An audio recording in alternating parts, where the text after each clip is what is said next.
Imos faer eu e a miña avoa unhas torradas. Necesitamos pan, leite e ovo e unha sartén con abundante aceite para freír. E ao rematar, o azúcar. Primeiro mollamos o pan no leite.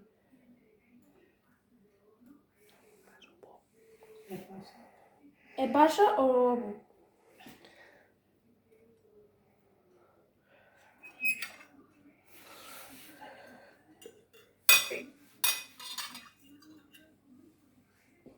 Ahora que chuta.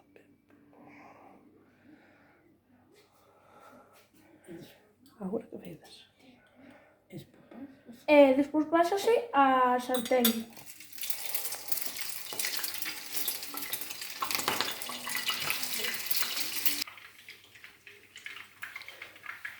E cando estén fritas, pasámoslas por un plato, espolvoreámoslle a azúcar e estaría a receta terminada.